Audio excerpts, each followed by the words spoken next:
హైదరాబాద్లో జీతాలు బాగా తక్కువ ఉన్నాయి. మేము బతుకులేక ఖర్చులేమో పెరిగిపోతున్నాయి. చదువులకు కానీ వైద్యానికి కానీ ప్రతి దానికి కూడా ఖర్చులు ఇచ్చాయి. కాబట్టి ఎక్కడైనా మా జీతాలు పెంచాలని కోరుతా ఉన్నారు. తప్పకుండా చాలా రోజుల నుంచి అందరూ కూడా కాంట్రాక్ట్ అవుట్సోర్సింగ్, వాస్తవానికి ఈ కాంట్రాక్ట్ అవుట్సోర్సింగ్ పద్ధతి అనే దాన్ని ప్రభుత్వం వదిలిపెట్టాలి. వాళ్ళకు కార్మికులు అందరూ కోరేది ఏంటంటే ఈ మాకు ఉద్యోగ భద్రత కల్పించాలి. సుప్రీంకోర్టు తీర్పు ప్రకారం సమాన పనికి సమాన వేతనం సూత్రం ప్రకారం ఒక్క పని చేసిన వాళ్ళందరికీ ఒకటే జీతం అనే సూత్రం ప్రకారం మాకు కూడా న్యాయమైన జీతాలు ఇవ్వాలి అని కోరుతున్నారు.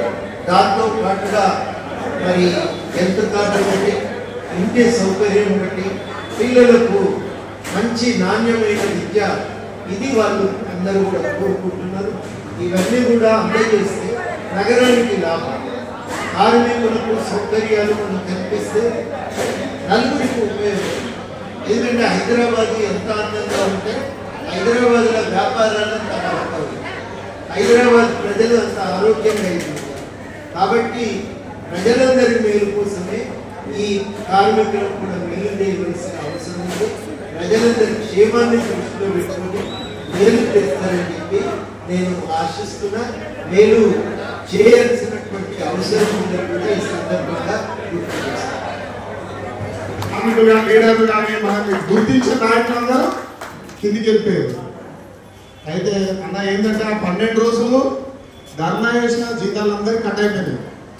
ధర్నా కాకుండా డ్యూటీ చేసిన వాళ్ళకి కూడా కట్ అయిపోయింది. అయితే దాని గురించి కూడా మనం ఆ శాలరీ గురించి కూడా మనం కొట్లాడాలి. 12 రోజులని తెప్పించినట్టు చూడాలి, అప్పుడే మనం విజయం సాధించినట్టు. అట్లనే ఈ పర్మనెంట్ గురించి సార్ వచ్చి